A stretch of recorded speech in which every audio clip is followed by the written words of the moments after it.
Κύριε Θεοπέμπτου, καλό μεσημέρι.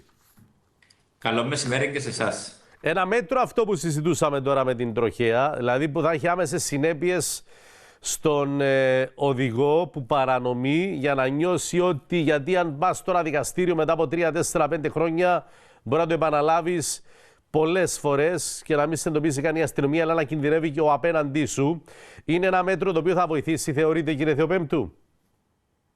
Σίγουρα, διότι αν σκεφτείτε το πόσες πολλές παραβάσεις έχουμε ιδιαίτερα με ναρκωτικά και αλκοόλ, καταλαβαίνετε ότι ό,τι έκαναμε ενός τώρα φαίνεται ότι δεν δούλεψε, γι' αυτό πρέπει να δοκιμάσουμε και καινούργιες μεθόδους, ιδιαίτερα αυστηρές ποινές, αλλά και πιο αυξημένη επίπλευση μέσα στους δρόμους.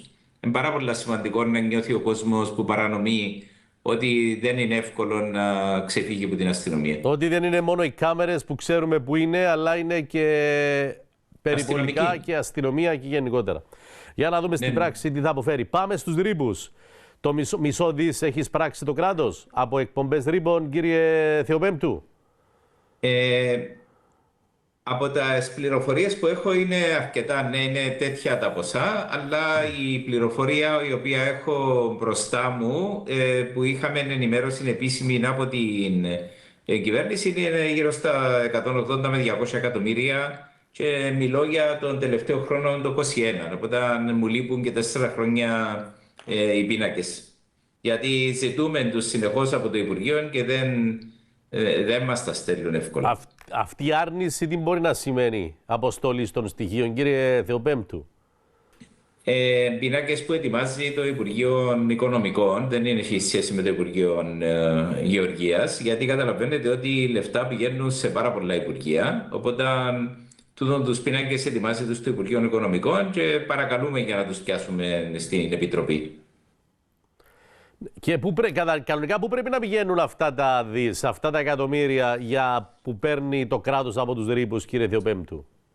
Υπάρχει μια νομοθεσία η οποία είναι του 2011 που ξεκινήσαμε και παίρναμε λεφτά για τους ρήπους. Είναι ο περί της θέσπισης συστήματος εμπορίου δικαιωμάτων εκπομπής αερίων του θερμοκηπίου ο νόμος, ενώ ο νόμος 110 του 2011.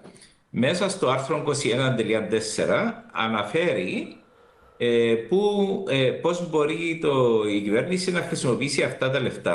Καθορίζεται μέσα στο άρθρο, αλλά να εξηγήσω ότι μιλούμε για περίπου 2 σελίδες Α4 οι όροι οι οποίοι αναφέρονται μέσα, και όταν γίνεται η συζήτηση, το μεγάλο ερώτημα, νομίζω να καταλάβετε τι εννοώ, γιατί ήμουν θυμωμένος εκείνη την εποχή. Το μεγάλο ερώτημα είναι, κάνει που κάνει περιβαλλοντικά η Κύπρος και χρησιμοποιούμε τα λεφτά έξτρα, ή τα λεφτά έρχονται και μπαίνουν μες στον προπολογισμό και αντί να ξοδεύουμε από το κανονικό μας το ταμείο, ξοδεύουμε τα τούτα. Δηλαδή, τούτα είναι επιπλέον περιβαλλοντικά έργα ή για να μειώσουμε τα έξοδα μας στην εκτέλεση περιβαλλοντικών.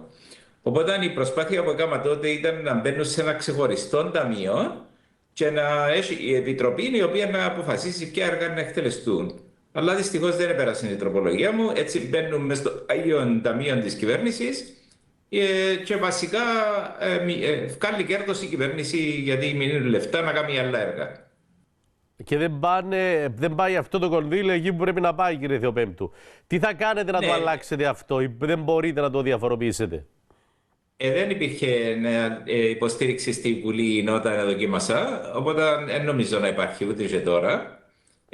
Να εξηγήσω επίσης ότι όταν ψηφίστηκε ο νόμος, η κυβέρνηση μόνο τα μισά λεφτά, τα οποία ήταν το 50% έλεγε από όσα πιάνει, να τα χρησιμοποιήσει για περιβαλλοντικά έργα.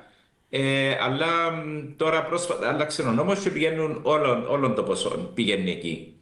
Οπότε καταλαβαίνετε ότι τα λεφτά έχουν και αυξηθεί, αλλά και η υποχρέωση της κυβέρνησης να τα χρησιμοποιεί πλέον όλα για περιβαλλοντικά έργα, τα οποία, επαναλαμβάνω, έχει ένα πολύ μεγάλο κατάλογο μέσα στην νομοθεσία.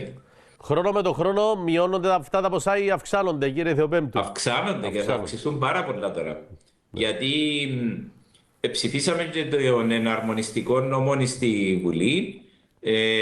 Κανονικά, λέω κανονικά γιατί συζητούν καθυστέρηση στην Ευρωπαϊκή Ένωση, Αλλά κανονικά, τι λέει αυτή τη στιγμή η νομοθεσία, λέει ότι φέτος, το 2026, οι εταιρείες πετρελαίου που εισάγουν πετρέλαια και καύσιμα κίνησης και θέρμανσης στην Κύπρο, πρέπει και αυτές να πληρώνουν δικαιώματα εκπομπών. Αλλά δεν δικαιούνται τα λεφτά που πληρώνουν να τα βάλουν πάνω στο κόστος της βενζίνης. Πρέπει να τα βάλουν το 27. Οπότε αν καταλαβαίνετε ότι το 2027 θα ξεκινήσει η αύξηση των τιμών στα καύσιμα θέρμανσης και κίνησης. Βασικά όλα τα καύσιμα εξαιρούνται τα γεωργικών πετρέλαιων. Και με αυτό το θέμα θα έχουμε και αύξηση των εσόδων.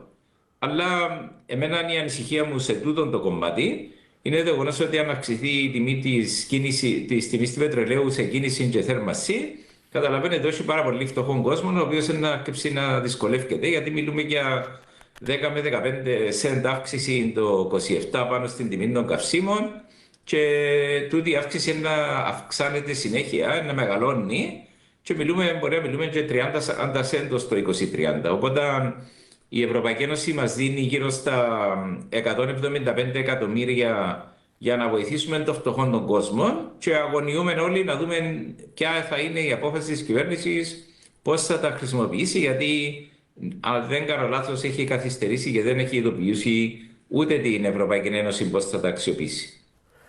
Περιμένουμε την επίσημη ενημέρωση από το Υπουργείο. Ευχαριστούμε πάρα πολύ, κύριε Θεοπέμπτου. Εγώ σας Καλή ευχαριστώ. συνέχεια.